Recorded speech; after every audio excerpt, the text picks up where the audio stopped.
ahead and get started because I want to have some time left over tonight to wrap up my other project. The handbook for the recently deprogrammed is about to be published. And I have pre-orders open until midnight. So I want to say thank you to all of you who have already pre-ordered. It's going to be a limited run, and I'm going to sign those copies and send them out. And then I'm going to make it available on Amazon. If you're in the chat and you comment, I will send you yeah, good. Thank you for that one, BTC Pleb. Great comment. Here's your wrench. He said, wasn't Turning Point Kirk's company? Yeah, one of the points I've been making for some time, because the only reason I know about Charlie Kirk is I've been following Turning Point USA, and I correlated it back in 20 with Turner Diaries, which has a whole backstory, ties into the far right, Timothy McVeigh, the McCloskeys. It's a great story, but this whole thing is, I said Turning Point USA, which is the largest conservative political action group. I think they were more or less platforming the people who would constitute what would represent a revolution, like the Turner Diaries. So if you don't know about the Turner Diaries, it was the motivation for McVeigh bombing the Oklahoma City building. But what's more, the Turner Diaries, it's just kind of like this, not a manifesto necessarily, but it describes this revolution after a certain critical point is reached, a tipping point, or what they call in the book a turning point. And so I've always correlated Turning Point USA with the Turner Diaries. So in the Turner Diaries, the turning point was when the protagonist, Earl Turner, goes into a suicide bomb mission and he crashes his plane into the Pentagon. And then that shifts the momentum towards the organization, the white nationalists, and they take over. It's basically about a violent overthrow of the US. So I've been saying for some time, though, that Turning Point USA would be the platform for the Turner Diaries, which represents race war, etc. And interestingly enough, today I see Benny Johnson saying, this is America's turning point. Then I see Laura Loomer. This was a turning point in the USA. And it's very consistent, is what I'm saying. And I had made some other remarks on my blog about this today, about the Netflix show The Madness and how it had the leader of the Forge killed. And the shooter disappears and he's protected in the hood. And so there's a manhunt. And they have a manhunt going on right now for his shooter. He also posted something. Yeah, you saw that, Till. He posted a YouTube short called Enough is Enough before he was shot, which ties into the Illuminati playing card, Enough is Enough. Ties into Hulk Hogan saying enough is enough right after the shooting. But a couple of things here I wanted to get to. First of all, I think we need to be cautious about premature certainty, but it goes both ways. We're not just saying everything's fake. I'm like, this looks real to me. To be honest, it does. But do you have enough information when you read the headline or you see the first clip to know it's real? And so I always say we have to, pause and first ask, well, is this an extraordinary event or claim by the media, or is it run of the mill? Like, to be honest, getting stabbed to death on the subway is not a tall claim. I don't necessarily think that means it's questionable. Although the political utility of the death makes it seem a little more psyopy. Same with this. And these two events are being compared side by side. But, we're doing some research on the matter. So we're looking for instances like the enough is enough of predictive programming. And then also observing the video closely, the ring switching fingers. I saw that. That's very bizarre. They'll say it's a video compression artifact, but you have this dot. Okay, so you have this dot moving around on his chest, and you can't deny it. There are some people who are saying that the skeptics are jumping to conclusions too fast or whatever they think, but that dot is there. Why is there a dot moving across his chest and then it settles where his neck wound is? It seems to me it's some kind of marker for the CGI effect. And I'm not saying it was entirely CGI because obviously it's some kind of a hybrid.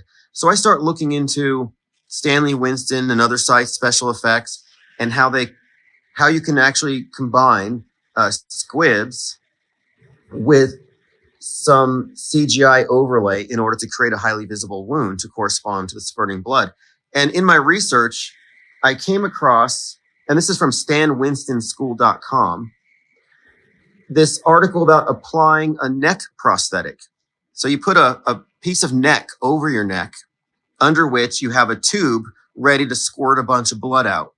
So we're looking at the potential here, and it seems to be the case, that we're looking at special effects using squibs under the fake neck skin in conjunction with augmented reality, AR, superimposed over it. So that seems to be the way this was performed. A number of people have noticed the way the shirt flaps up, which is something I think you would expect with a squib, which is, basically using air, compressed air. But the dot on the chest, to me, is most damning. So I'm suggesting here that we're looking at video effects for the hole. So the way the hole moves across his chest, I've been calling it the magic bullet hole, like the JFK magic bullet. So like, why is that moving around? And if this was entirely real, you wouldn't have these anomalies. So other considerations here. Oh, his last tweets. Interestingly enough, Van Jones had pointed him out in particular, singled him out for his views on the dead Ukrainian refugee, suggested he had some kind of racist mind virus that could infect people. So he's been in the news. He's been on this, he's about to kick off this tour. I think it was the American Comeback Tour. By the way, again, if you're in chat, just say hello and I will hand you a titanium blue wrench. Another thing here, this is part of our MO. We do have an approach here. I'm not saying everything's fake. Anybody who says that media skeptics just call everything fake don't know what we're doing. Especially now in the age of augmented, generative AI and how realistic the stuff is. Like if you're not a skeptic today, you're going to get played. And skepticism primarily means pausing to get more information before judging. And one of the things we do as our standard approach here is we decide upon the available facts before we wait until we have available facts that can substantiate believing something. And if what they provide is questionable, you're under no obligation to say, okay, I just believe it. No, you can suspend judgment. I take the position of informed non-believer if the additional information I have leads me to think it's likely staged. Another question I was asking today was, if you have somebody who's very significant in the PSYOP entertainment complex, in these PSYOPs all exist within a fictional universe. They're superimposed over the news cycles. And would they eliminate one of their own actors? It doesn't quite make sense, which I think it's fair to say that if somebody plays a historically significant role on the world stage, their exits need to be looked at very suspiciously. Jamarian May says, so are we on a consensus that the entire thing was scripted and he's still alive? I don't know if I would say consensus, but based on past precedent, I have no reason to think this one's real. And the whole narrative about the turning point, I more or less predicted this back in 2020, about we're going to reach the turning point where the far right gang up on a racial kick and play out the Turner Diaries in real life. And that's been the rhetoric if you've been looking at X. It's pretty bad. And I've also been pointing out how they're going to make an example out of X of what happens with unmitigated free speech, how it becomes hate speech and incites rage and violence. And they're going to use this as a pretext likely for quarantining the internet of mind viruses. Yeah, I saw that too, Till. Charlie's security were doing hand signals. The hand signals, like as though signaling to somebody, hey, it's time to push the button on the squib. And he even pulled on his ear. So that's suspicious. But when I was looking at, okay, there's some videos which I will post on my blog. They're on 153.news. And we've shared them in our own channels here on Gilded. So if you're in Gilded, you're up to speed on this stuff. And these videos show, and look, if you're queasy and people are like, I don't want to see this, it's horrible. Well, that's what they want. They don't want you to look at it critically. So if they can psych you out, they won. So I think that if you approach this as likely fake, you're not going to get the same visceral reaction as though you're on the fence, and then you're going to really literally be shocked by what you see. So I approach this with I'm just kind of cold about it. I'm not assuming it to be real or fake. I'm trying to get the truth here. But critically examining, it's important. You have to look at it frame by frame. And this person on 153 had gone through frame by frame. And what you can see here, and if you want to look yourself, you can. But if you haven't looked at this, then you have no business calling it real, because the blood coming out appears to go back in, go back out, like a loop, like it's a GIF, an animated GIF superimposed over a video. So that's kind of a problem. Goes on a sleeve, doesn't leave a stain, goes back up. That's kind of a problem. So if you can get past that, then you got to deal with the dot. And everybody's noticing the dot. Now I'm even seeing bigger channels and they're saying, oh, it's because he was wearing a bulletproof vest and the bullet bounced off the bulletproof vest and then went into his neck. No, the little dot that you see isn't the bullet. The dot is the bullet hole, the magic bullet hole getting put into position.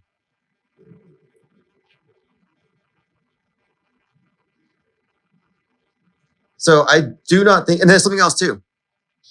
They didn't have paramedics arrive. And look, there's 3,000 people at the event. Somebody could have a heat stroke. There would be an ambulance there at such an event. So there he is, he's on the ground, and instead of stabilizing him, stopping the blood flow on the spot, paramedics showing up, a group of Secret Service looking types carry him out to the back of an SUV. And when they're carrying him out, I can't see any indication that they're actually stemming the blood flow. That's questionable. Yeah, space blood, says Copacetic. It was space blood. They're like, hey, NASA, we need to borrow one of your liquid and space special effects, for coffee, like Don Petit's coffee, the coffee that's floating out of the container. Just color it red for us. Because it was like going in some kind of a loop. It looked like it was levitating. So if you're going to say it's real, you have to do due diligence, which requires that you look at the damn blood coming out closely frame by frame. If you're not going to do that, if you're too queasy to do it, then you're not really in a position to have a very weighty opinion on the matter. And you can disregard the opinions of people who are not looking at it critically. A lot of people don't. They're just reacting. I don't want to see it. I'm just going to believe it. I'll post the link to the 153 News so you can go over there. This person also showed the ring that seems to move. I don't know what to make of that. But the main thing here is the dot, I think. And the way the blood comes out looks like a CGI overlay, video composite layering. And they put the augmented reality on top. But again, I found this other link, which I'll share below. And it has to do with this special effect where they put a prosthetic over the neck so that you can have blood come out, a gushing neck wound, and it looks like it's coming out of the neck because it kind of is. You just have an extra layer of skin. Project Honda Rod says, we analyze car crashes frame by frame. So yeah, exactly. I mean, I was saying that the media was very, I think, reckless by reporting that Raja Jackson punched the guy 23 times. Because they're accusing him of murder, premeditated murder. It's a crime. But they didn't bother to slow down the video and count the actual number of punches. So they greatly exaggerated it, which would be bad for his case. I think it might influence the juries. But anyway, he's never been arrested. But again, my original point was about premature certainty. I don't look at it and say, okay, it's fake. I'm like, I don't know. I grant that it looks real. I see what you see. But it's a magic show, and you have to get out of your seat and gain additional facts. You can't judge it from what you can see and then say, oh, I can't debunk it, so therefore it's real. Well, maybe you don't know about prosthetic necks and blood bladders that you put beneath it.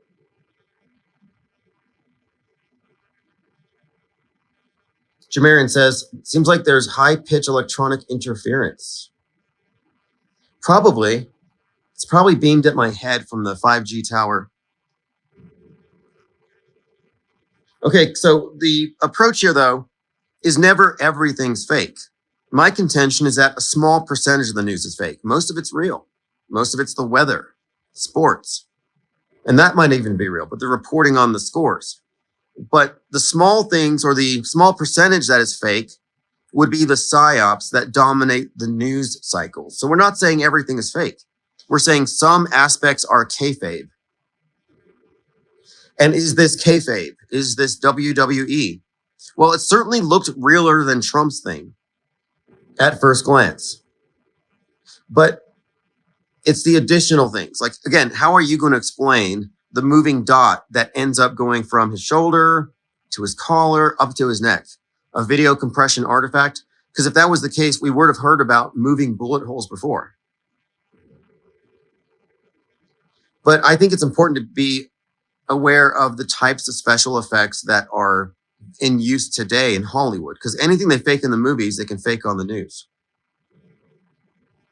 As far as why the glitch, as far as why would they have had some error with the dot, well, it's because they're performing it live. Lost Age says, I forgot how much of a minority we are on until I open Facebook and see no one questions anything. Yeah, that's exactly the case.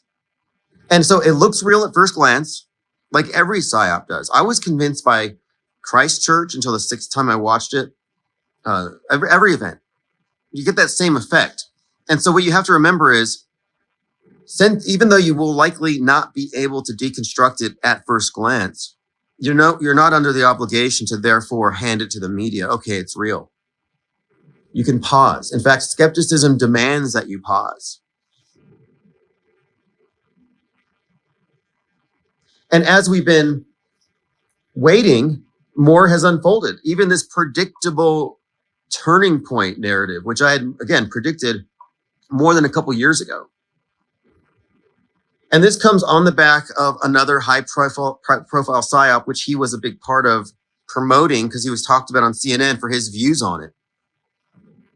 Curtifest says, we have a buzz going on, groovy. Yeah, I can't wait for tomorrow's big PSYOP. It feels like Christmas Eve.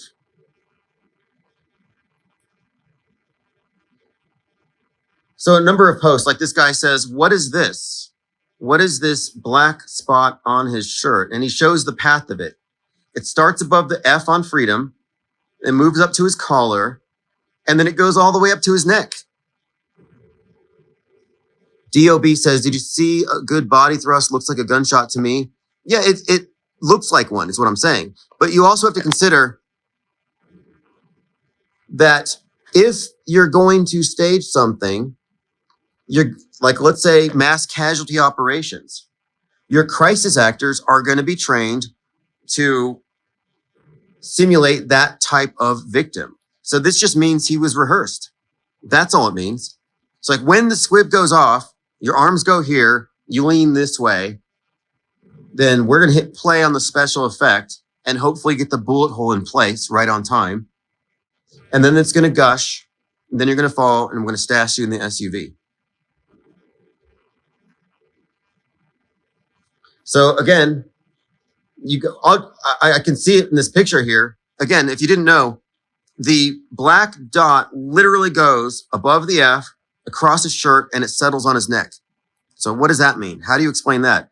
The bullet hole, the magic bullet hole.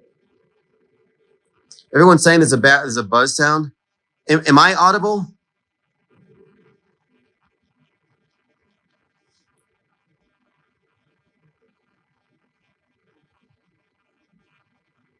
I can just transcribe this if I'm not audible. So Charlie posted on YouTube yesterday, quote, enough is enough. Enough is enough. I'm seeing a lot of posts juxtaposing him with the girl killed in the subway. History will look on both of them as the start of a revolution. Pictures of Charlie Kirk back with Candace Owens. I mean, he's been at this since he was 18. Lost Age says it's very alienating to feel like the only ones questioning things besides people on corners of the internet.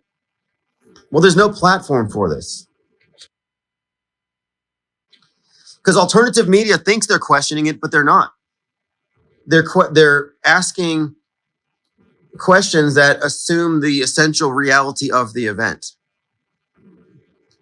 So they've already made a flaw in their approach when they're assuming it to be real.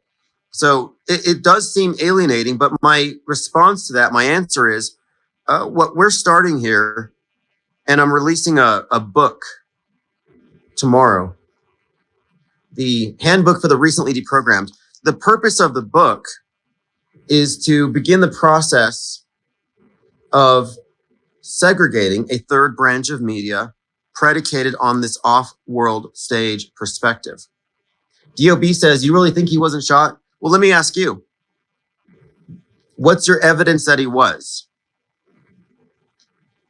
I saw it on TV. That's your evidence. And if that works for you, that's fine. But if you're not aware of the fact that the TV is a liar, that the media manufactures events, then you're approaching this without a, I would say, situational awareness. And a lot of people just don't know. You think psyops are a conspiracy theory. Thank you. Marcel Ploger sent one Infinite Plane Society gift membership. Elephant Tusks is now a Blue Wrench member. Okay, you say the word believe. Do you believe he wasn't truly? I'm saying I'm a non-believer, but I'm an informed non-believer. I don't not believe it because I saw it on TV. No, I don't believe it because of surrounding circumstances and because of anomalies that shouldn't be. So I have no reason to believe it's true. In fact, I have less reason to believe it's true now than I did when I first saw it. The more information, the more I look at it, and there's a few other things, but the visual stuff there needs to be explained. Like, for example, you believe it's true, but have you seen the video that shows the blood acting in a very peculiar way? Did you see the dot moving across his chest that becomes the bullet hole on his neck? So, like, if you haven't looked at this stuff, if you haven't looked at all the available footage, what is your basis for saying you believe it to be true? I'm saying I'm suspending belief.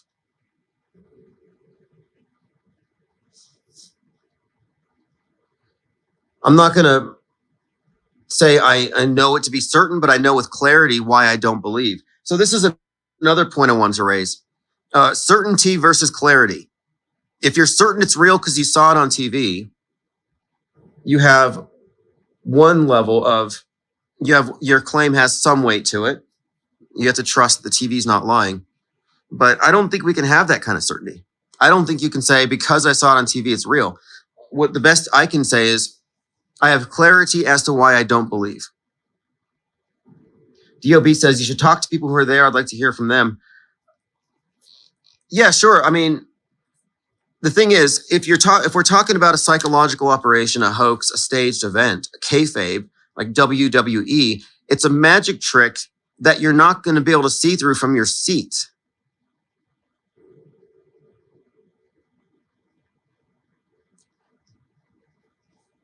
But I think there's reasons to be skeptical about it. And one of the points I raised earlier was, as all of these characters play significant roles, like January 6th, PSYOP, like, okay, here's another starting point too, you may not know.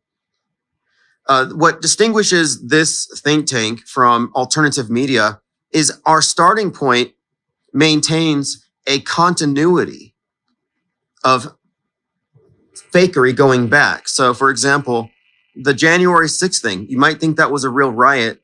I'm saying, no, it was staged. Nobody died. Ashley Babbitt didn't die. The whole thing was staged and Trump was in on it. Same with Butler. So my starting point for looking at these things is predicated upon that. And I don't think that the PSYOP entertainment complex kills its star actors in real life. So I'm saying, yeah, to me, it's fake.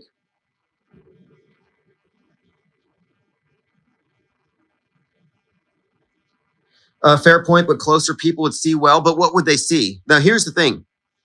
the people in person would have seen blood gushing out, the squib. Would they have seen the bullet hole? Well, no, not with their own eyes. They would have seen the blood coming out. The augmented video effects would have been added on. You would have seen just through the phone, through the iPhone, and this particular person's vantage point. But we're looking at all the different footage. So like, does every video show blood gushing? And from what I can tell, yes. But the close-up one, you can see the red dot and the black dot. Yeah, the leftists celebrating, that's crazy and psychotic and not surprising. I mean, Luigi Mangione is one of their heroes. Yeah, so I'm going to go ahead and repost that. It's this is from 153news.net. Thank you, Reality Witness. Appreciate the support there. Thank you, Eccentric Views, for supporting the think tank. Soon we'll be in an office. I'll have my desk and my camera and everything set up. So here's what I'm saying. I'm not telling anyone what to believe, but I'm saying that your opinion's not fully informed if you haven't seen the content that might lead you to think there's something fishy going on.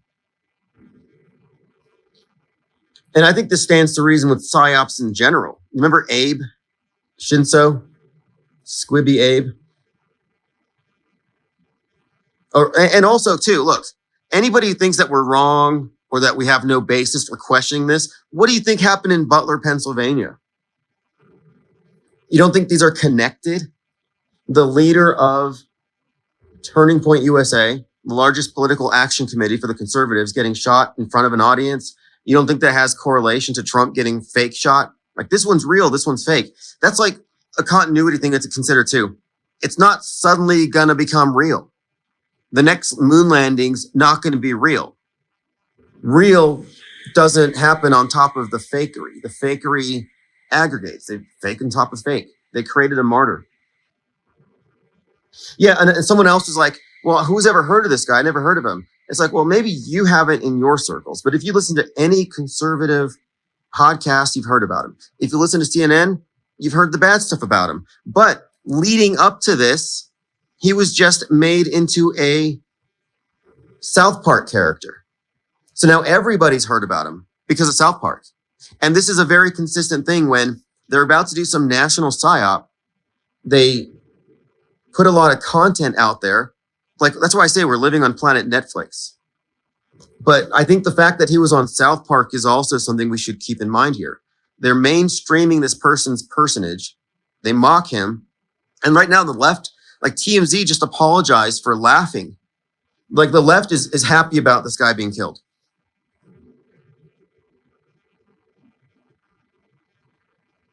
Now, the shooter hasn't been identified yet. He probably works for BlackRock. We'll find out. They'll say, I don't think the mentally ill thing will work because the aim. This person's a marksman, likely trained or something. At least that's what they'll say. Lloyd Miller has joined us. Why is there no picture? Well, there's nothing to look at. I'm not in an office right now. Although I could show, well, Elon Musk put up $1 million and they're going to give $10,000 grants to artists to paint the woman killed in the subway in a George Floyd type of way. They're trying to do White Lives Matter. That was the project. And then Kirk kind of took the show, but it's going to go back to that. And so they're going to give $10,000 to somebody to paint this mural of this person. So I went ahead and I applied for it. I'm like, yeah, I'll find a local business. I know a few that I could, probably a dispensary, and I could probably get them to allow me to paint this person. And Elon Musk would pay me $10,000. What's up, 420? Here is your wrench. But I'm working on a painting right now, which I'll post later, of the scene in the subway.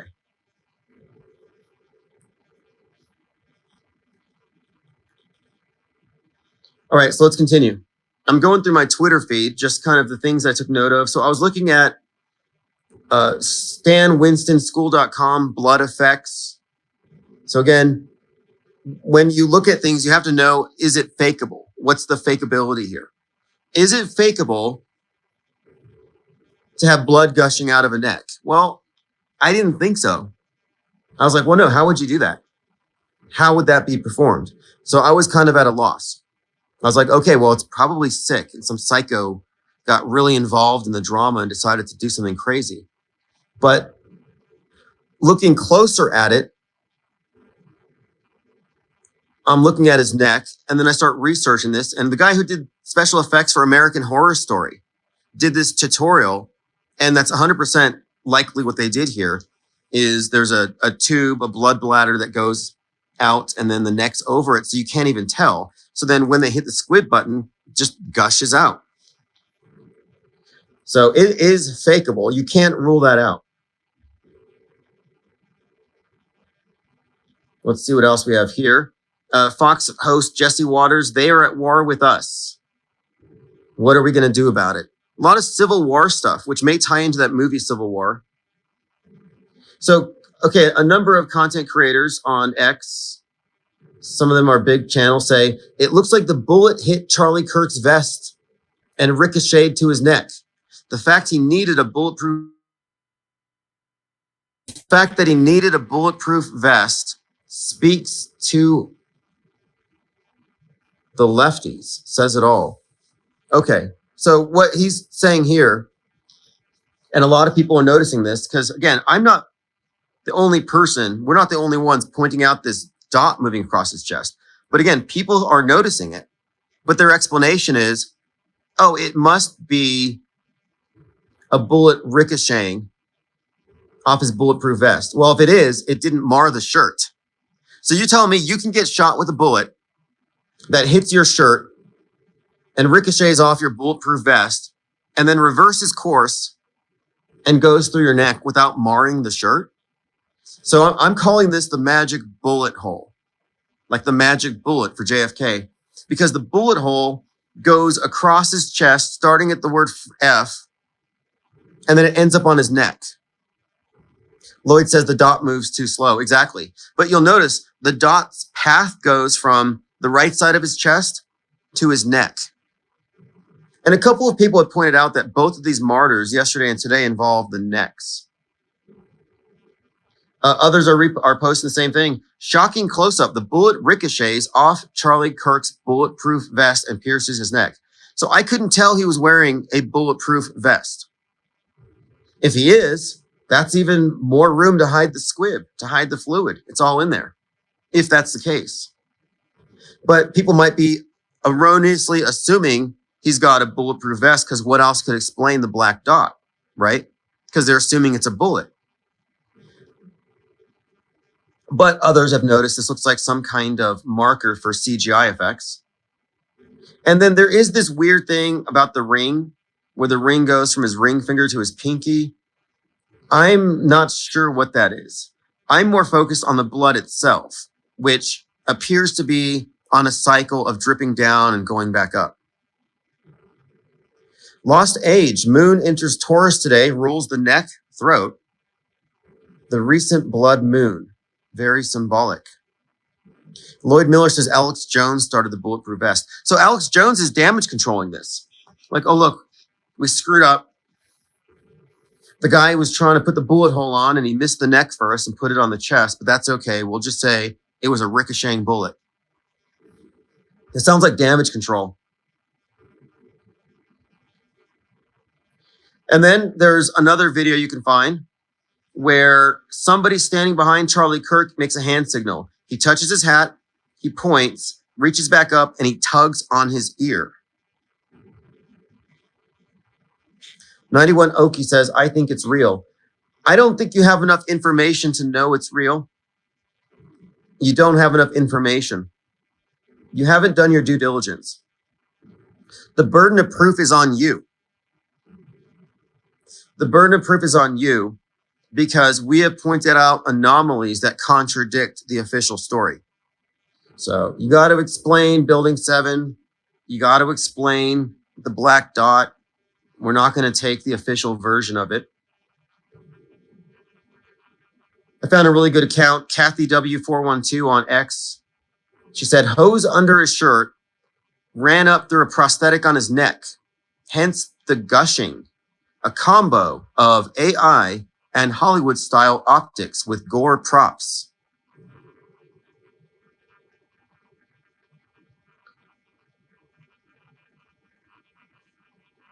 Well, I'm just saying, Oki, yeah, you may believe it's real, you may think it's real, you may lean towards that. But what about Butler, Pennsylvania? Do you think Trump's ear was really shot? Was his ear pierced by an AR-15? What makes that one non-belief or fake to you and this one real? Or do you think that one was real?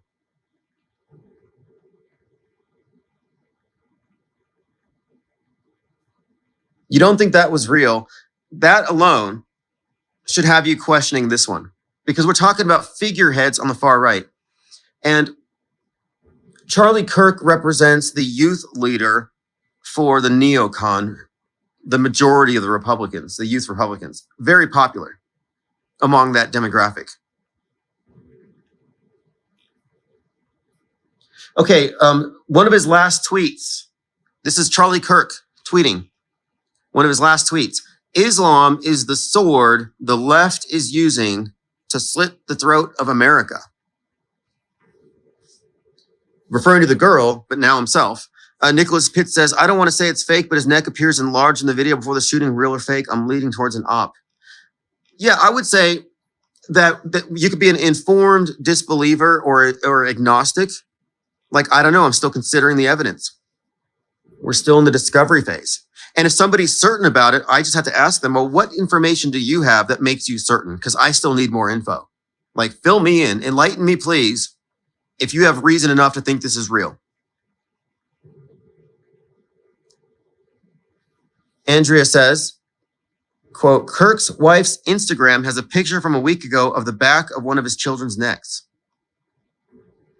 Well, someone posted a video where a week ago he was listening to somebody asking him a question, Charlie Kirk, and he was pinching his neck and pulling at the point where he got shot, which is kind of weird. But enough is enough.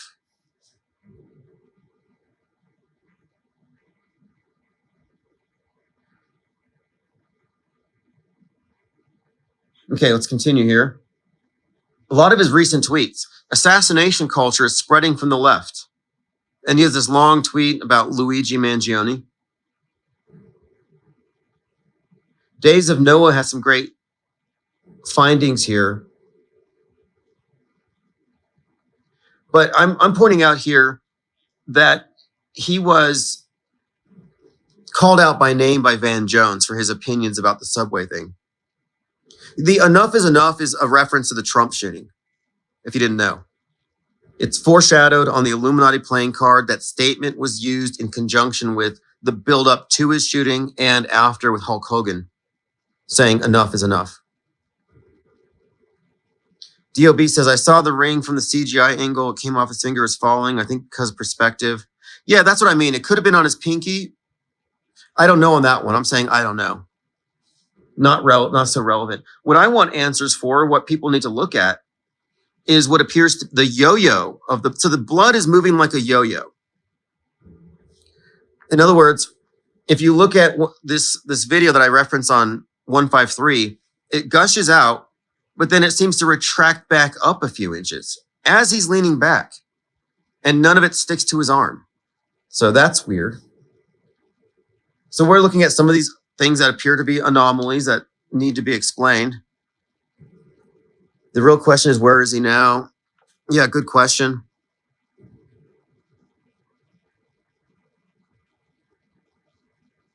'91 Oki says, can you talk to alternative science from Odyssey?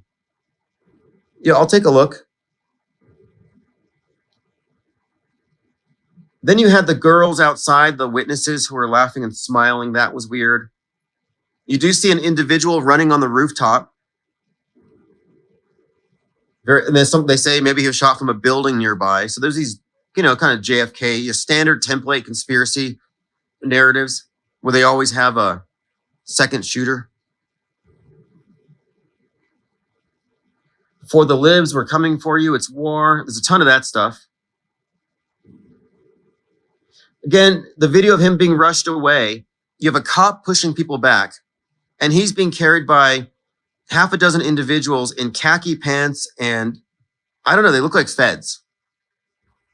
But they're running him out to an SUV. No indication that they're stemming the flow.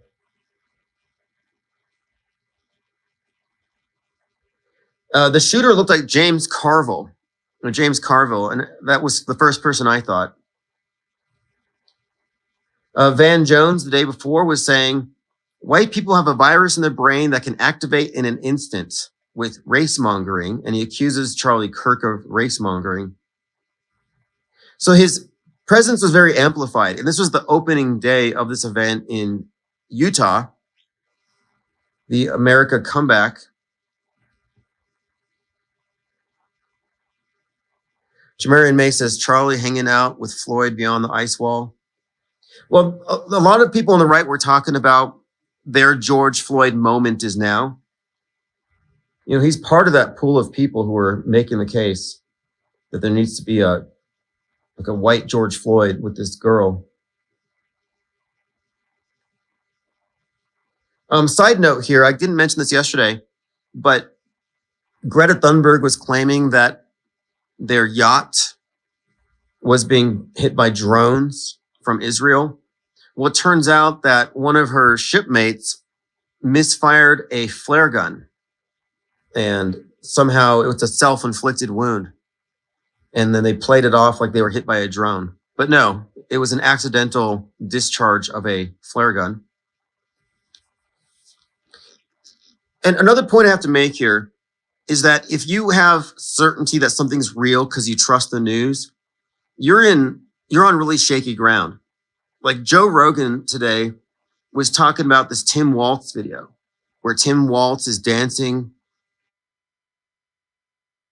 wearing an F Trump shirt, and he's just blown away by how things have changed. And then they're like, no, that's a fake video. Like you by default, you have to be kind of wary. You know, this is likely, if it has a political utility, it's probably something I should be skeptical about.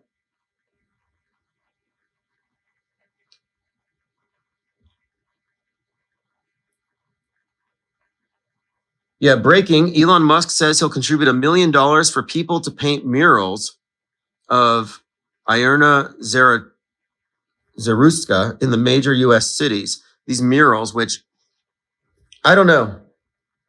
I don't see it taking off the same way, but it's a lot of money. I applied for a grant.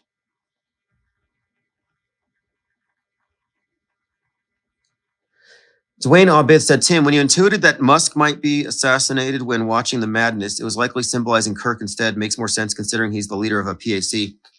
Well, interestingly, in The Madness, it begins with the death of the leader of a group called The Forge, which I compared to America First, but it could be Turning Point. And the killer escapes and is being protected by people. So he's like a hero all of a sudden. But then later, the Musk character gets it. Lauren Jennings, the Laura Loomer character, gets it. But the leader of the Forge is called Brother 14, which has some neo-Nazi references. But yeah, if you haven't seen it, The Madness came out last year as a #1 thing on Amazon, and it predicted the White House with Musk in the White House. It predicted Luigi, the anti-CEO class warfare sentiment. Remember the Tesla cars being burned and all that stuff? This was all kind of part of it. And the show was about a tech billionaire financing Nazis to influence people and steal the election. All things that Musk was accused of. But there's quite a lot in The Madness that has actually come true. We do live on planet Netflix. Lost Age says, MAGA's all over my Facebook. I don't know how these people ended up on my list. Yeah, exactly.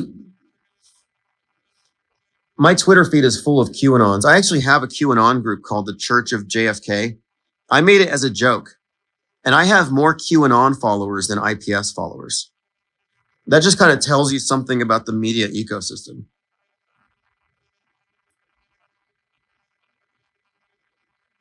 DOB says, so you're saying there's a squib for live viewers and AR. Oh, what I'm saying is it looks like this. It looks like a squib was used for the gushing blood, but it also appears that they use standard augmented reality effects to also create the visual red dot. And it looks, by the video there, looks like the CGI stuff is flowing in a weird way. But even without that, the dot itself that becomes the neck wound, that's also kind of a giveaway. But I was looking into various video effects, and I found the Stan Winston to be really useful here with the tube that they put in the basically the prosthetic neck piece that covers up the squib tech. But it looks like it's a hybrid. It's not just one or the other. And the red dot looks like it was created in this way.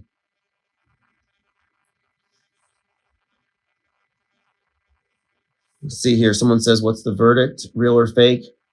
My verdict on it is I don't have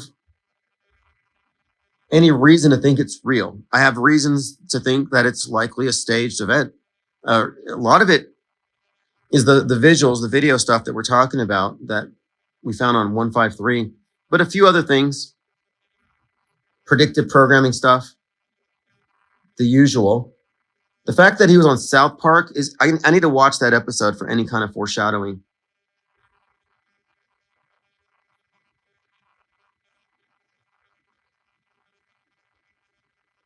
Lieutenant Weinberg says there's a bit showing it's C generated. Yeah, I've been watching some of these videos, and I'm saying there's things that you can't explain away. Like if you're going to say it's real, explain the dot, explain the magic bullet hole, and the blood disappearing off his bicep. Like these things wouldn't happen in real life. And then I do find it curious that there weren't any EMTs, that they carried him out and threw him in the back of an SUV. Cartman becomes a character that looks and acts like Kirk. Yeah, it seems to me that they were elevating his profile right on time. Lloyd says, would Charlie want to retire at the height of his career? Well, I've been saying since 2020 that Turning Point USA seems to be platforming the Turner Diaries ideology, which is Timothy McVeigh, which is far-right extremism, which is now surfacing, if you haven't noticed. After that subway stabbing, it's on full display. The race-conscious, white nationalist, pro-segregation, just nakedly racist in their rhetoric, that's on full display. And it's being heightened by people like Charlie Kirk. And now that he's died, you have a lot of loudmouths like Laura Loomer and others saying this is the turning point. Well, again, as I mentioned before, Turning Point is a direct reference to the Turner Diaries. It's the point where the protagonist decides to load up his plane with nukes and fly into the Pentagon. And then that kicks off the revolution. And this is the point where we seem to be at in the story. Charlie's not an extremist. Charlie's a neocon, as they say. He kissed the Wailing Wall. All the far right definitely did not like him. He was consistently chided and attacked by people like Nick Fuentes for not being extreme enough. But I'm saying that even though that is the case, if you look at who Turning Point platformed, I think even, didn't the McCloskeys speak at Turning Point USA? You know who the McCloskeys are? In 2020, it was a couple that came out with their guns pointed at BLM, and they looked exactly like the husband and wife on the cover of the Turner Diaries book, which had just had its 42nd anniversaries. But he platformed all the right-wing fringe type, rubbed shoulders with all of them. Okay, yeah. Mark and Patricia McCloskey, the couple that waved guns at BLM.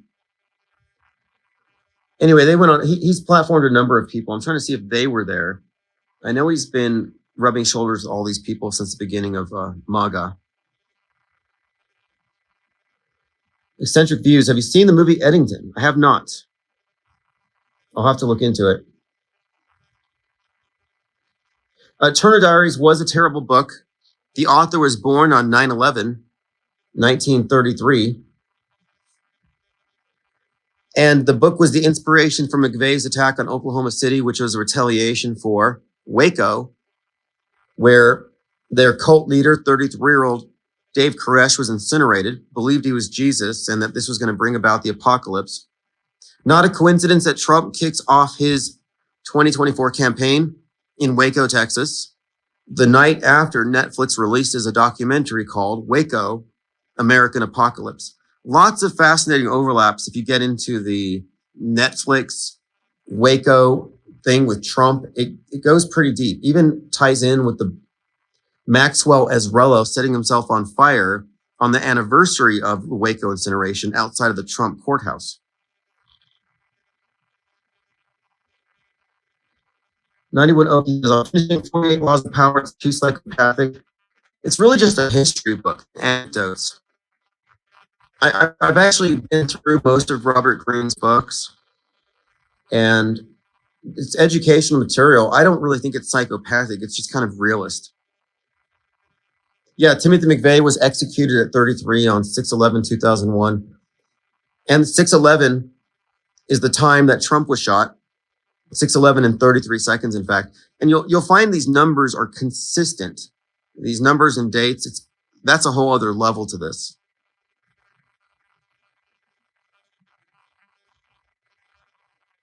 Tim, Charlie had the famous last words from Braveheart on his shirt, freedom. Yeah, I thought about that.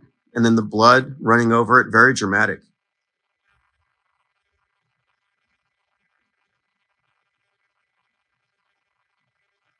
Dwayne Auberth says the woke right folks on Twitter are already blaming Israel. Yeah, I've seen that. Unbelievable. I saw, what's his name? Owen Schroyer. Oh my God, these people are so predictable, but boring and constrained. Lord Laney says, are they inducting Kirk into 33 Club? Fake Hiram Abiff throat wound. Interesting. Yeah, well, Hiram Abiff gets a wound to his head, his throat, and his chest. The Master Mason ritual where he's symbolically killed. He's accosted by 3 ruffians, and I think they've had 3 shooters so far. I mean, it's very convoluted. It's like a manhunt, I guess.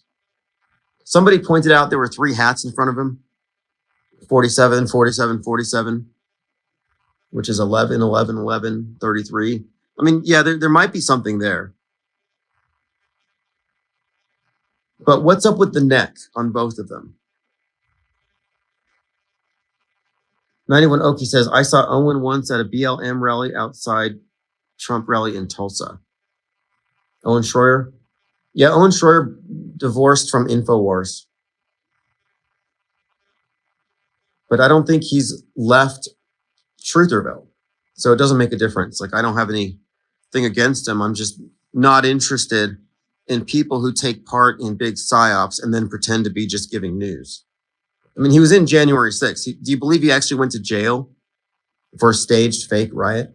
And if you didn't know it was staged, you got to look at Woo's News. People think, how could you have staged that? It's like 1,000 people. Yeah, it's a lot of actors, but you know, on 9/11, there were 88 drills, and I think one of them involved police cadets as mass casualty actors. And I think there were more than 1,000. But the point of it is, the riots kick off at the Capitol, way up the street from the ellipse where Trump's giving a speech. This is a 45-minute walk. Eccentric View says, definitely fake. JLB thinks it's real, so odd. Well, what's his evidence that it's real is what I would ask him. Like, yeah, I'm sure you believe it's real. Some people believe in Bigfoot. But what is your evidence that it's real? I saw it on TV, because you can watch David Blaine on TV levitate. Why don't you just think that's real? So I'm like, I'm not automatically calling it fake, but I'm like, I can't automatically call it real either. So premature certainty goes both ways. You can be critical of people who are quick to call it fake, but you got to be equally critical of people who are quick to call it real. You're believing the visual equivalent of a headline.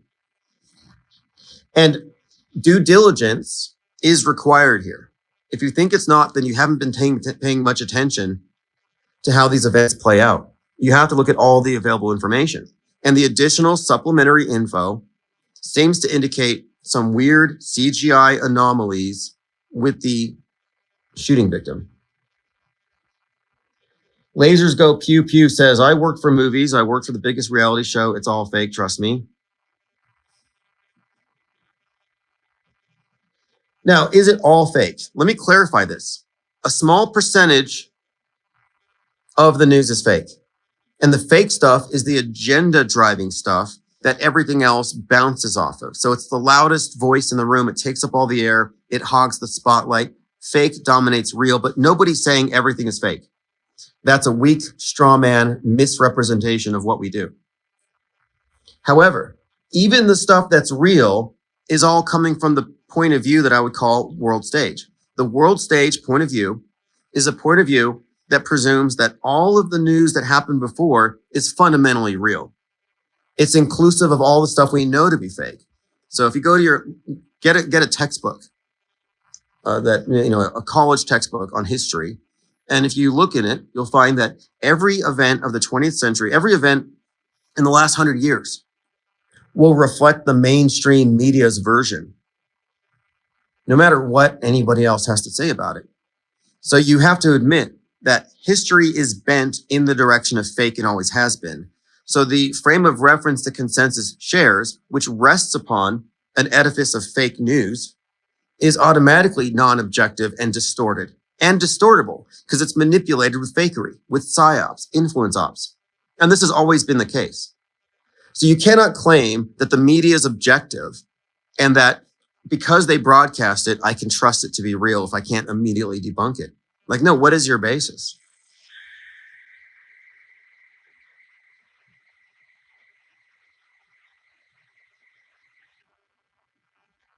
So I'm not saying everything's fake. I'm saying a small percentage is fake, but it dominates. And I'm saying that the worldview that we all share as a consensus is augmented by a great deal of fakery, stuff that we know not to be true. Till says, Tim, even though it was fake, do you think our subconscious sees it as real and we still get the trauma? I think it comes down to frame of reference and attitude. Like, for example, when I worked at the morgues, I never felt anything for the rooms full of, bodies on the tables. There's no connection. But also I know going in, this is just a job and you have this different set of approaches to everything. It's just like moving objects around.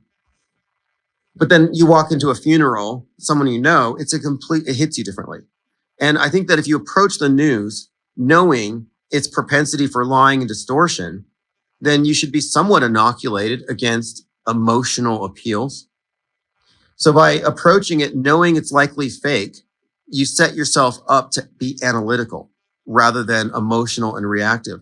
So my approach to it insulates me against any kind of traumatic effect of looking at somebody getting their head shot. Like, it doesn't affect me.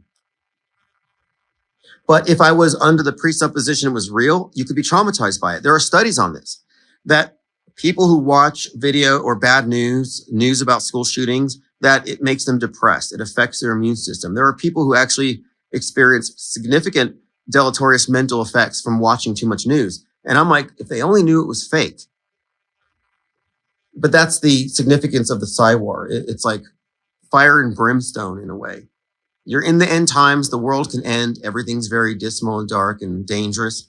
And so it really becomes down to frame of reference. And one of the things about the original skeptics was the recognition that suspending disbelief detached you from overreacting.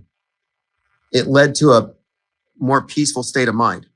And that really formed the basis for even hedonism, Epicureanism. So there's a significant benefit, I think, to not allowing the media to emotionally manipulate you. Everybody that believes it's real and like weeps and cries for the guy are, I guess, just easy marks.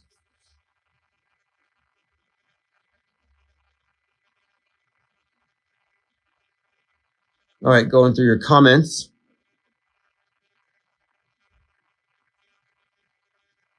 All right. Well, tomorrow's 9/11. So tomorrow should be interesting. Oh, you know what? There's something else. After the subway knife wound thing, the stabbing, Charlie Sheen was on Fox News and he made a joke about O.J. Simpson. So here we are talking about a black man on a subway stabbing a blonde white girl to death. And here's Charlie Sheen, and he's making this joke about golfing with O.J. and describing how he made a joke about the lethality of his right hand. Like, your right hand is lethal. And they laughed. And I thought, that's a weird joke. Lost Age says, I oddly wasn't traumatized by the video, fake or real, and I'm all sensitive and don't watch gory movies. Maybe I'm desensitized. Well, I wouldn't say that. I mean, I do like horror movies, and I did watch American Horror Story Coven, and a lot of the violence is gratuitous. But this one, the first time I saw it, yeah, it did strike me as kind of real.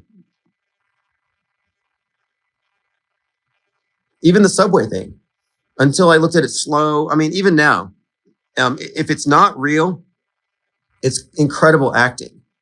But one of the reasons why I'm open to it being likely staged is the obvious political utility of it. It's too perfect.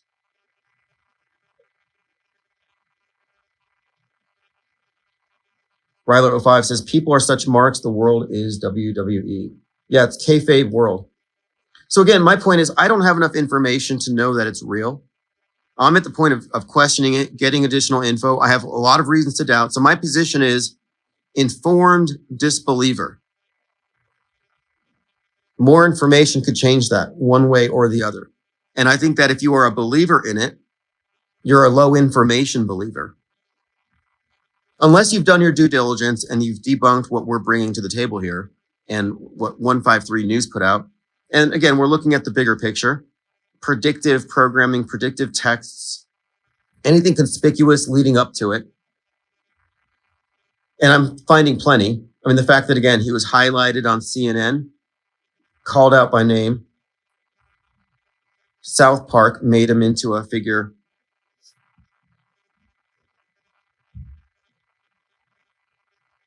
All right, a lot of interesting comments on Twitter as well. I noticed that people who were calling the stuff out as fake, like, and me included, were impugned as dumb, evil, like maybe you should die. That's one of the weirdest things. You're like, I don't think those people really died. And then you get people on the internet who are like, you don't believe? Well, you should be killed then in that exact way.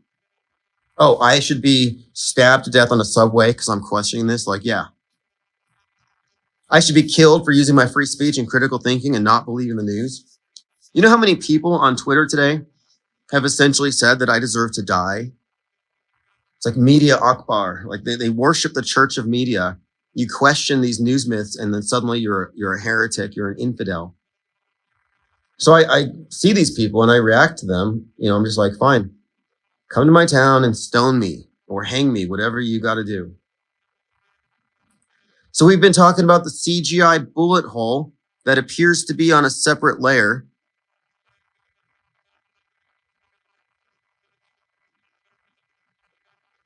And we're also looking at what are called bladder and neck prosthetics. And I found this at Stan Winston's school. Stan Winston, special effects genius. 91 Oki says, can you never blame Jews? You can if you're on the world stage, you believe it's real, and you believe you figured out who runs the world. But I would point out that that particular narrative is the right-wing version of critical race theory, which says that whites control the world and racism controls the world. So you can't both be right. The woke left and the woke right cannot both be right. One side says this group runs the world and they're oppressing me. The other side says this group runs the world and they're oppressing me. You know, it's a mirror. And so that entire narrative, which presumes this group controls, they're behind JFK, they're behind 9/11, they're behind Coke. That's a story. And that's an alternate story to the left story, which is basically the opposite version. But no, I don't see any validity to it. And it's kind of a lowbrow take anyway. It's low-hanging fruit, conspiracy claptrap that's been repackaged a million times. And to be honest, the whole red pill community exists as a subset of J pill.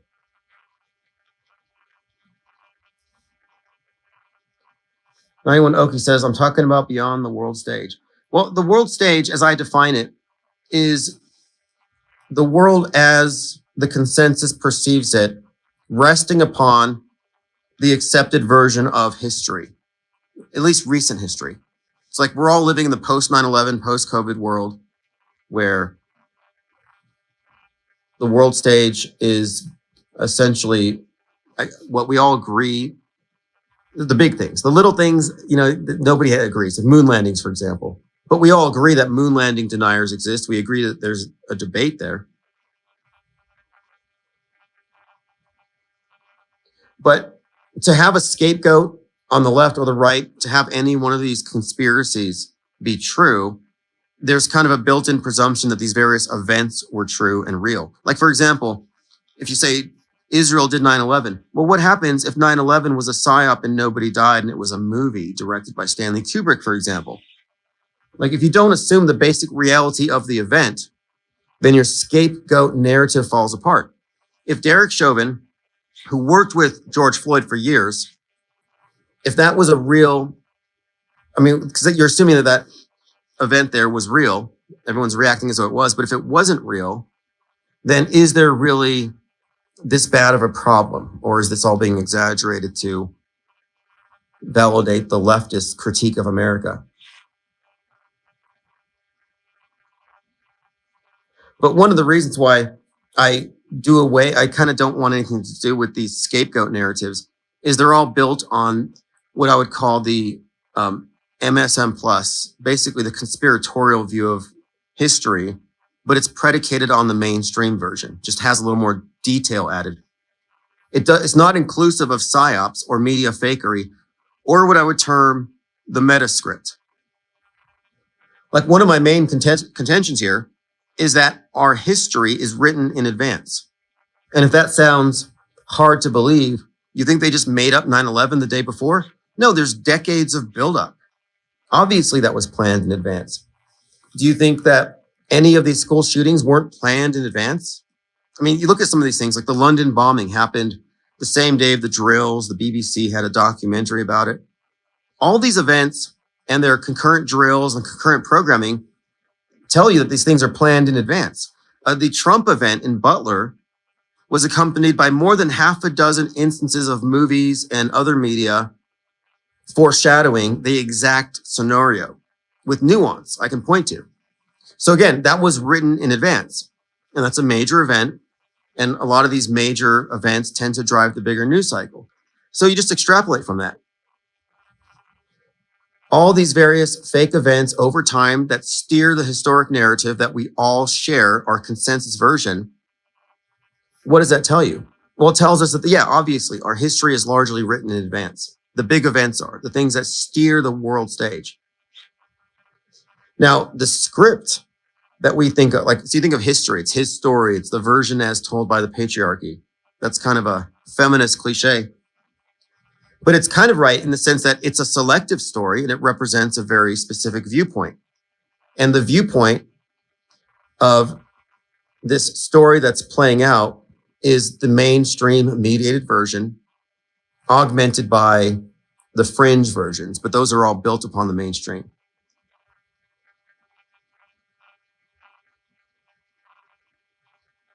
Going through your comments.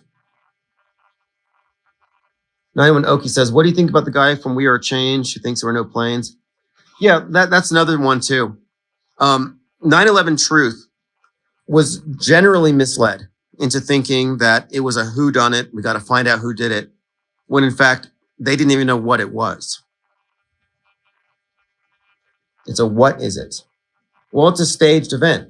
And by staged, I don't mean a false flag. So one of the things that Alex Jones did, primarily Jones, is he introduced the idea that every news story is either real, like the mainstream says, or it's a false flag. That false binary kept people locked into the world stage paradigm. It's either real or it's a false flag, depending on if you're a truther or not. But the false flag assumes the event was real. So what they're really saying is, hey, it's either real or it's real plus this other stuff. Nobody was saying fake.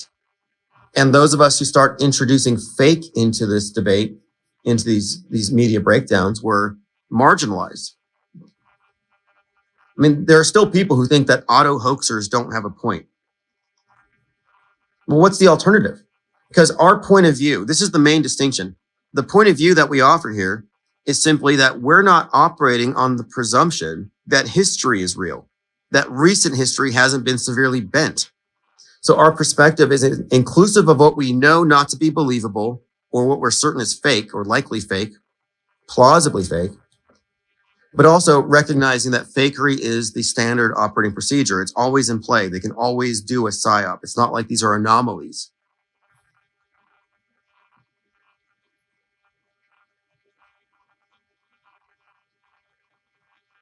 Soul 101 says, really curious what's to come out of all this.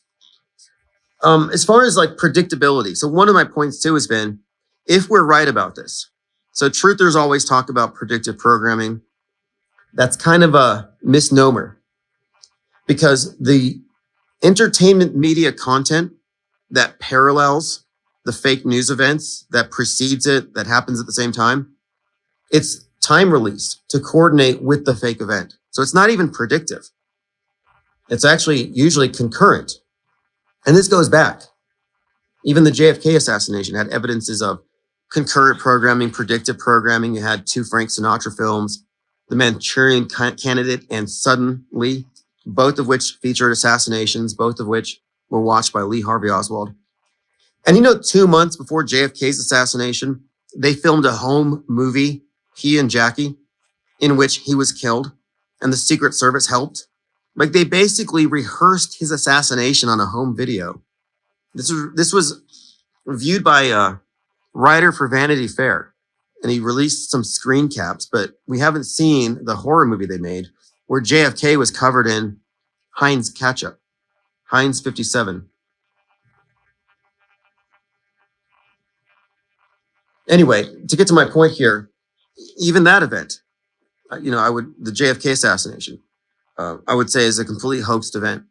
But these are the big events that are basically plot twists or new chapters. And so what's happening now, based on looking at the predictive media and the entertainment media and what's happening on the world stage as a unified whole, you can make predictions. So for example, Mountainhead comes out.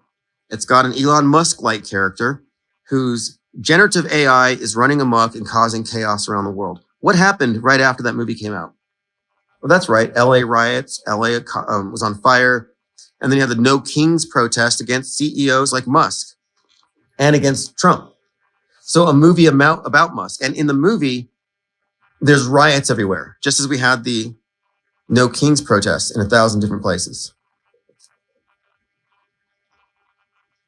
Or the movie Sinners, which had this is also tying into this Charlie Kirk thing, because in Sinners, you had the twins, one dies bleeding to death in the arms of the other, just like Austin Metcalf dies bleeding in his twin's arms.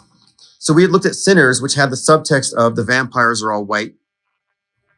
So the Klan is in Sinners. And at the end, the protagonist guns down the Klan and kills the Klan leader. So we pointed this out because after Sinners came out, we had a bunch of racially charged psyops. You had Rodney Hinton running over a cop because his son, Rodney Hinton Jr., was killed.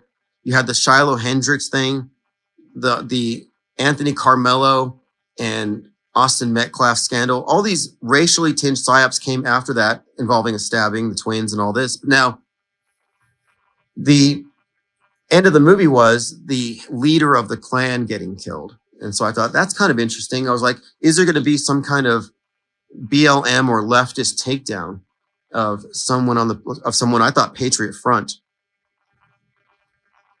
But my point is, You can kind of read the zeitgeist by looking at the movies. And that's not an exaggeration. Sometimes it's with specificity. I mean, it's remarkable how many times that movies or trailers have to alter and change something because it matches something in real life. And one of the most pronounced examples of this was 7/13/2024, Butler, Pennsylvania, and the various movies like Homelander, The Boys. You had the Civil War Marvel Comics trailer had to change. You had Mickey 17 shooting the Trump-like character. Bullet grazes his cheek. He even spoke about colonizing an all-white planet, and Trump's speech was xenophobic. But like Trump posing for the camera bleeding, Mark Ruffalo's character, who's obviously playing a Trump-esque character, poses for the cameras after surviving his assassination attempt. And it's like, well, how did these directors know? A movie produced 2 years before, how do they know? How did Tim Burton know to put a dead Donald Trump in the netherworld in Beetlejuice, which was released concurrent with the shooting? And we have so many examples that we've piled up here that I'm talking about empirical research. I'm talking about repeated observations that show that our history is driven by psyops. I call it the psyop entertainment complex. And these fake news events, these staged historic events, run concurrent with entertainment that provides reinforcement content, the movies, the books, the video games. And this has been a pattern. And we're not the only ones that have noticed, but for the last 20 years or longer, truthers have always said predictive programming is the bad guys telling us what they're going to do. And I'm like, well, that's not quite true because the stuff that's happening is fake. Others would say, oh, it's because we're in a simulation. There's no way man could coordinate these things. But once you understand that what you're really seeing are parallel propaganda streams hitting the entertainment and the news at the same time to fuse real with fake, then it all makes sense. And then you can see it's actually entrained and it's all the time. I coined the term concurrent programming after seeing the correlation between the Roe v. Wade overturning and the marching of the feminists for their abortion rights, while Game of Thrones has the queen in the opening episode dying during childbirth. I'm like, okay, that's a bit too coincidental. But then we realize, hey, this is a pattern. More often than not, the psyops have things happening at the same time, which is damning. That's why I say we live on planet Netflix. You can't say that these things are the result of a simulation when it just coincidentally serves specific political agendas every time. It's propaganda in plain sight. 5G, was this one fake? I have reason to think it is fake. I mean, I really think that it's on the believer to provide sufficient evidence to prove that it's real in light of what we've looked at.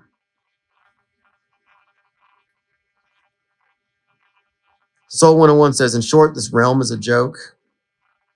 Well, I think that the world stage that I'm describing is the internalized version. It's basically a construct.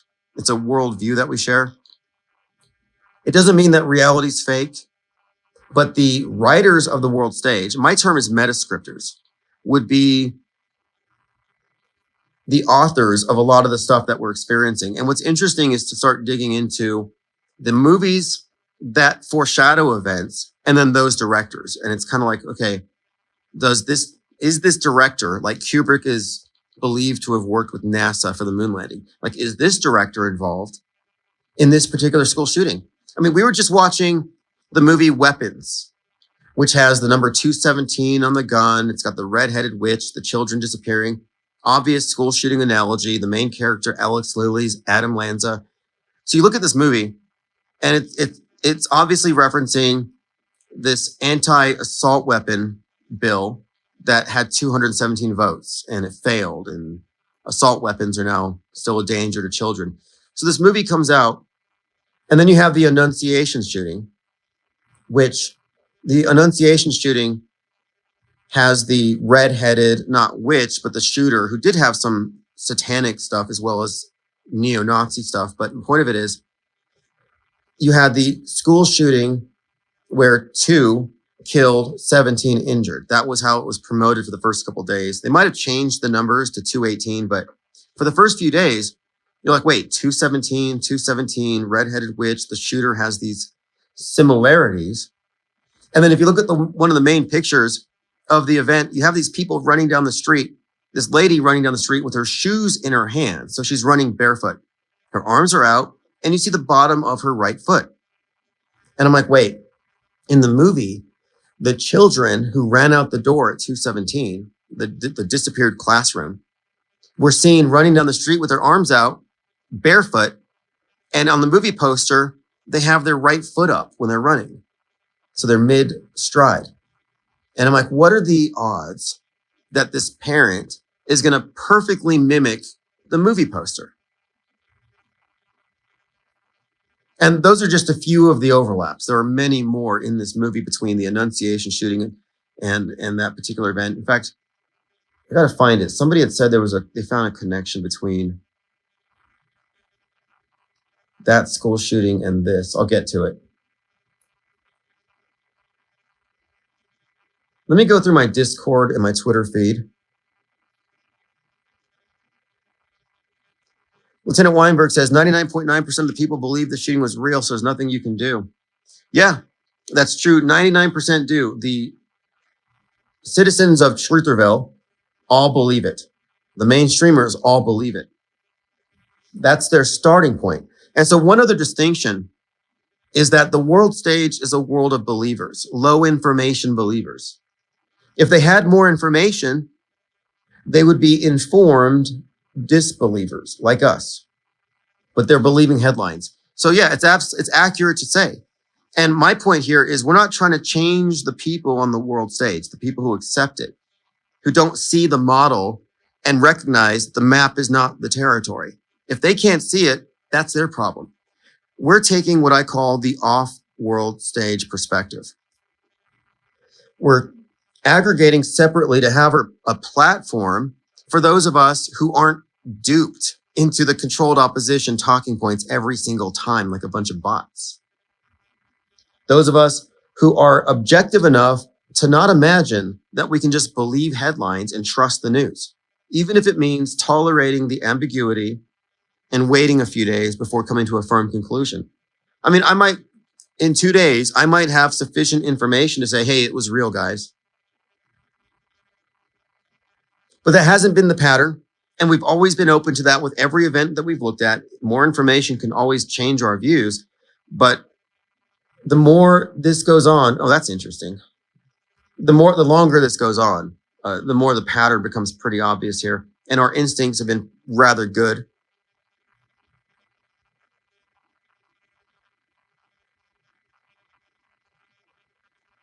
Okay, so Jesse Kelly, DC, tweets, we need to go back to you. Now, this is the host of the Jesse Kelly show.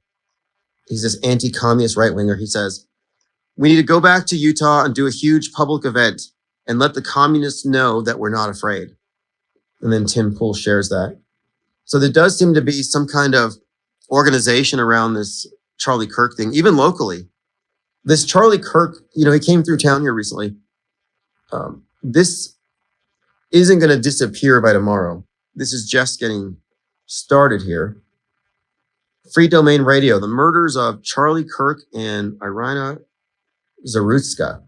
And this is another reason why I think these are notable, is that how they package these things together. They're part of the same story. 5G says, Jesse Kelly is a psyop. He sold RVs and became quite famous out of nowhere. Well, anybody in Trump's inner circle, including Trump, obviously, know that Butler was fake. There's a point where you lose your plausible deniability when it comes to being involved in staged events. It's a closed set. Okay, let's see what else we have here. So a guy in a white hat behind Charlie makes 3 base signals and puts his phone in position towards the action. They allow videos on social media and American media to gush without censorship. 0 blood stain on the t-shirt. The blood bounces off his shirt like Docker's waterproof pants.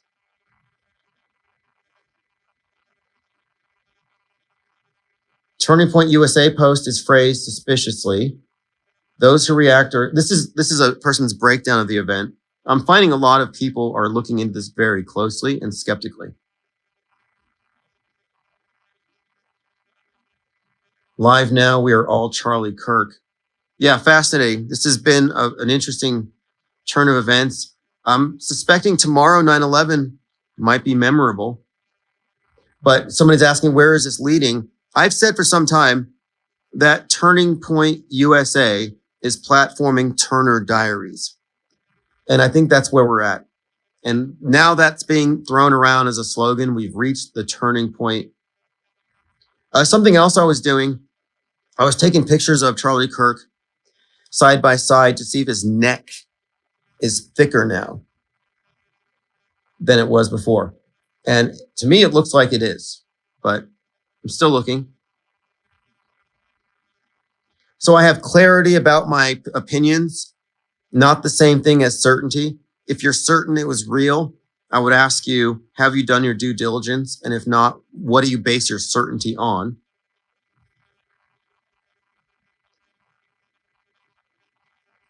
If you're not in our Discord and you're not in our Gilded, you're missing out because there's a lot of real-time research going into this, a lot of speculation. We're constantly bringing new evidence to the table. And if you look at the progression of our conversations, you'll see in the last 2 days, we're like, yeah, this one's real. No way it's fake. And they're like, wait a minute. So we're always trying to, be skeptical, but we're like, well, it's not that extraordinary of a claim that somebody gets shot necessarily. And looking at it now, and again, if you think it's real, obviously it sounds gruesome, but the slow-mo does raise some questions. There's a lot of questions that have been raised.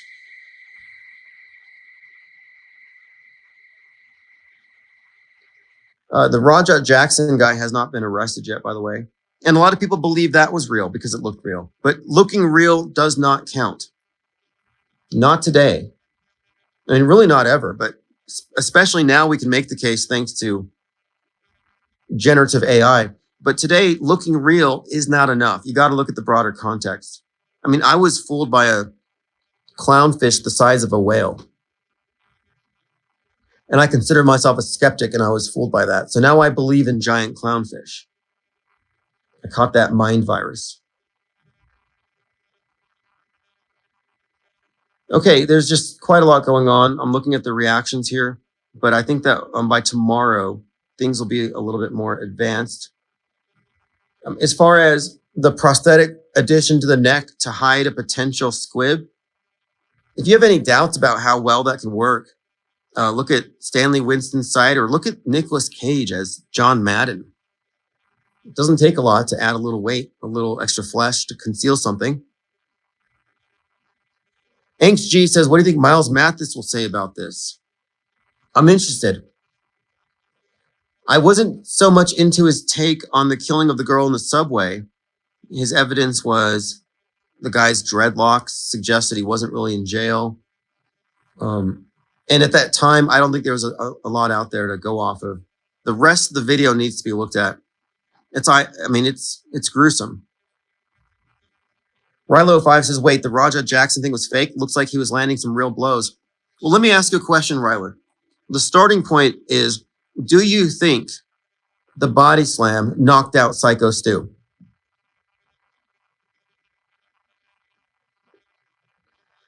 If you look at the body slam where Jackson's picking up Psycho Stu and slamming him down to the canvas, what you'll see, it was a consensual body slam.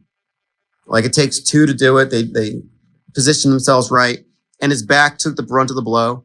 But if you believe that he was knocked out cold on the canvas, then that's your starting point. Then you're going to think, okay, well, those punches were real because Stu's head was flying back and forth.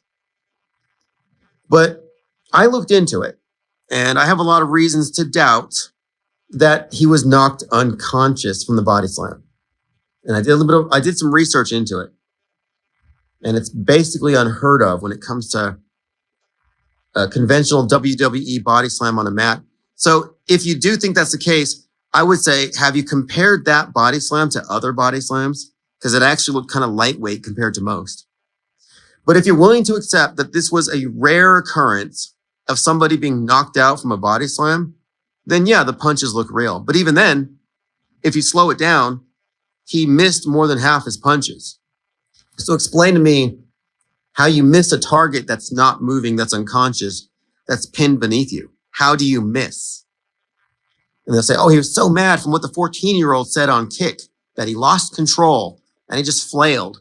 Okay, but the body slam was professionally executed. So I'm saying he was missing on purpose. Those weren't real hits, or rather, they were soft fisted hits, and the guy was not unconscious, but he was twisting his head left and right to correspond to the direction of the punches. I mean, he was unconscious for 12 hours, 18 hours from a body slam. So again, the only way the punching was real is if he was unconscious. Because if he was awake, obviously, he wouldn't be taking those hits. So your starting point for believing that he was punched, even once, is that the body slam knocked him out. And I'm saying I reject that claim. I don't think he was knocked out by the body slam. I think he was faking unconsciousness. So I was doing research into it, and the only people I can find knocked out cold from body slams, Andre the Giant, Stone Cold Steve Austin, I think, and some other wrestler, but these were actors. They were pretending to be knocked out. It wasn't a real thing. It was theatrical. I couldn't find any examples of people really being knocked out from body slams. 5G Trevor says, I can show you 10 right now. Now, I'm talking about body slams in wrestling on mats. We're not talking about MMA. We're not talking about mixed martial arts. This was a WWE style body slam. So a lot of people will tell me, yeah, I've seen it all the time. It happens all the time. Well, show me the evidence. It's quite a rare occurrence based on my investigation into it. 5G says Raja was enraged and slammed his skull on the ground. He was in a wrestling mat. So again, if you want to believe it, you can believe it. But I'm just saying you're resting your presumption on this incredibly powerful body slam that knocked the guy out and he didn't wake up till the next day. Give me a break. I mean, you can believe it if you want to. Also explain, if it was real, why did the news media over-report the number of punches in what would be an attempted murder? So they're really lying about the evidence. And then second, I guess, how come he hasn't been arrested? I mean, you can't just jump into a ring and slug somebody 20 times in the face. I mean, he hasn't been arrested. 5G says, bro, the body slam didn't render him unconscious for 10 hours. That was the follow-up shots. So it knocked him out for what? So he was knocked out from the body slam, or not knocked out and the punches knocked him out? Or was he knocked out by the body slam a little bit and the punches knocked him out even more? No, I don't think he was knocked out from the body slam. He says, I can't stand this, bro. You're retarded. Peace out. Well, hey, I'm sorry if telling you that wrestling is fake, hurts your feelings, but yeah. Make sure you wear your 5G protective underwear. You wouldn't want to be sterilized by the 5G rays. 5G Trevor says, you weak cuck. Sorry, wrestling is fake. I mean, what do you want me to say? You believe the body slam knocked out Psycho Stu. Good for you. I'm just saying I've looked into it and I don't believe it anymore. Yeah, 5G Trevor and I have a different perspective on it. I don't believe Psycho Stu was knocked out. I think that was just rage bait for the woke right. And if you look at all the reactions to it, they're like, yeah, it's because he was black.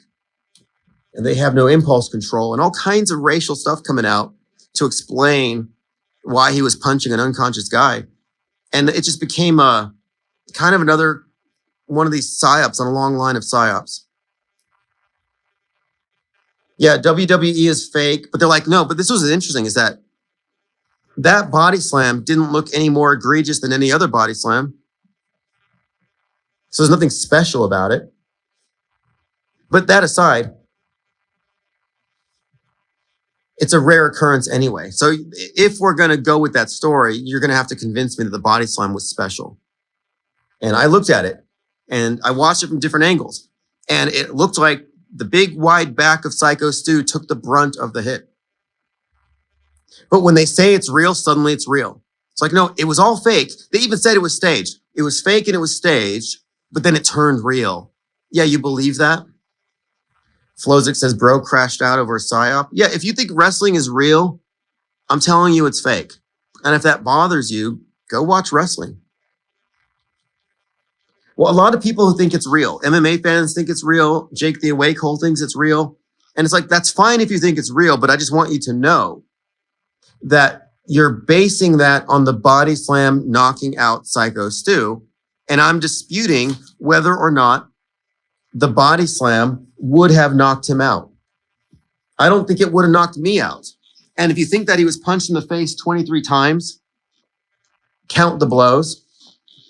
And if you think he was like partially knocked out from the slam and then the punches knocked him out, well, which punch knocked him out? And explain to me how you can miss somebody 5 inches away from you who's unconscious and not moving. Some of those punches went above his face. But the way that he moved his hands, Esteban says, I'm an MMA fan and I do MMA and it was fake. Not one person calling out the bent wrist. Yeah, so the bent wrist. And then one of the ways that he swung was as he's swinging his arm, it went back up. And it's like punching at an up angle and it's brushing his beard. And then the guy flings his head. So just imagine for a second here, just entertain the hypothetical.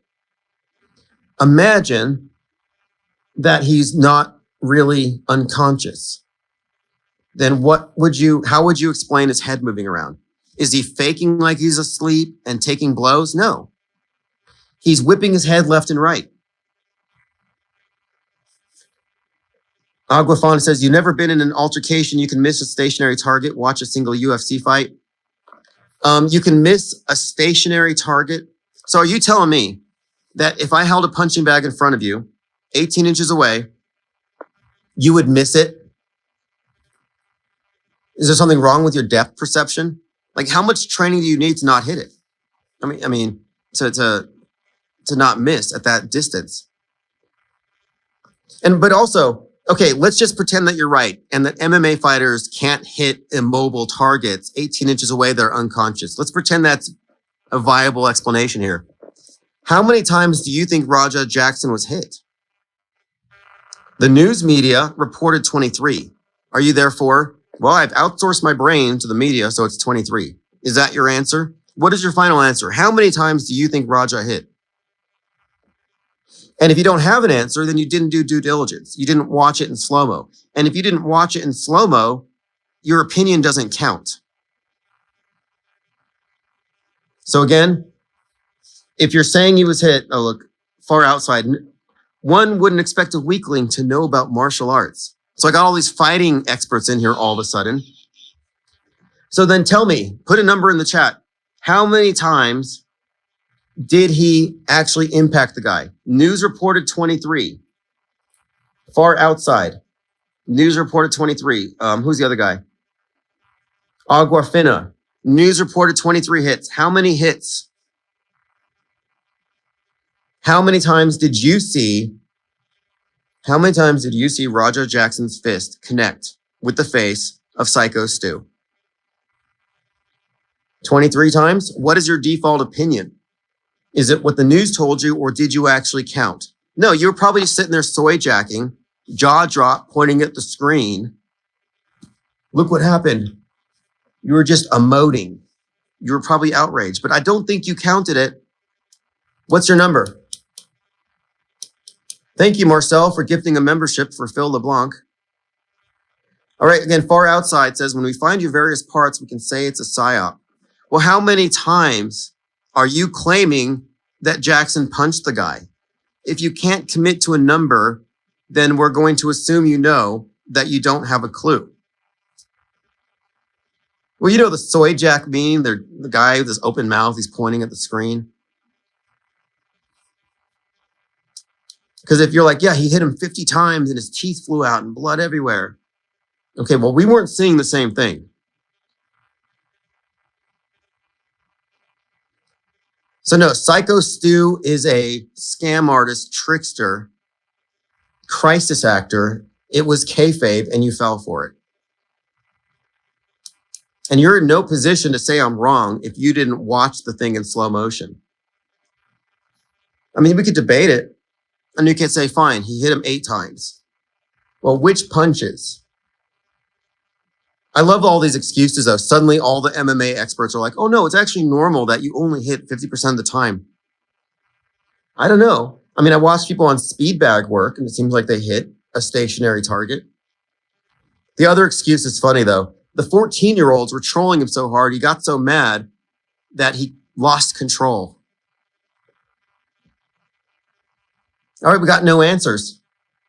So far outside, I'm sorry, you're going to go into timeout here. Put user in timeout for 1 minute. And you might still get a wrench, but we want an answer. We need you to participate. If you're going to make an extraordinary claim, you have to bring your evidence. And so, or at least what you observed. Esteban says, this is comedy. These clowns are blasting about it being real. They are weak porn watching gamers. Right.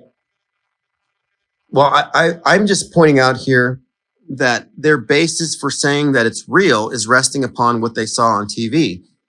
But if you only saw it on TV and you didn't slow it down, you might not have the perspective that I have. And my perspective has changed on the matter. Because if everybody's saying 23 hits, LA Times, TMZ, everybody's reporting 23 hits, but it's not even 11, maybe 11, and even those are questionable. And then you take away the, I mean, I'm just saying, that's some major misreportage. Yeah, I can't believe 5G ran away. He's like, I don't want the wrench anymore. He ran out of here because I don't believe that Stu Peters got knocked out. It's like, you should be mad at yourself. I'm not sorry, Stu Peters. Psycho Stu. They do get mad. I mean, I understand. People get mad when you tell them nobody died, nobody cried, it was fake, you got tricked. But we're all dupable. We can all be tricked. And people will say that I'm bad, I'm terrible, I should get punched in the face. I've been told this by like 1,000 people, no joke. I responded on Sean Strickland's channel and my comment had like 30,000 hits and I had so many people saying to me, you should get punched in the face. You should get your teeth knocked out. You should get beat up because you don't believe that was real.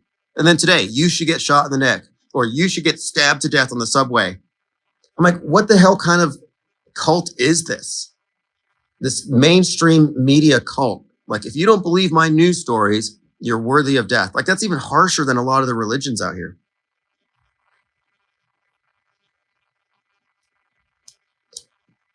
No, they get so mad, and I'm fine with it. Like, yeah, make your threats. Just be creative about it. We know you're not going to enact these threats. And I was like, yeah, I wouldn't care if Raja Jackson punched me because his aim sucks, apparently. Any videos breaking down the Raja Jackson hoax? I'll have to do a more extensive one. But at a minimum, if you're going to say it's real, you have to subtract the number of hits. And I have this rule. It's this axiom, assume nothing if there's indicators of hoaxery. So if the initial body count you're given is 33, but you're able to conceivably rule out half of those, well, now you don't have to start with 16 and work down from there. No, if there's any evidence of hoaxery, your starting point becomes 0. So I say, assume 0. Dwayne Abyss says, Watson at half speed, half of his punches are brushing the beard. Yeah, he's combing his fingers almost lovingly through the beard, fluffing it up, and it makes it look like more than it is. It's standard You know, these guys are trained to fake stuff, but the instant that they tell you it's real, you think it's real. I mean, that means that the headline writers are the arbiter of reality for you. That it's real if it's designated real by this authoritative source. Hey, TMZ said it's real. I guess it's real. I'm sorry again, but the only reason why they all would have uniformly reported 23 hits is because none of them counted. So is that a news report or is that a press release? And psyops tend to go out like press releases. It's narrative over facts. Facts are in fact considered to be offensive to point out.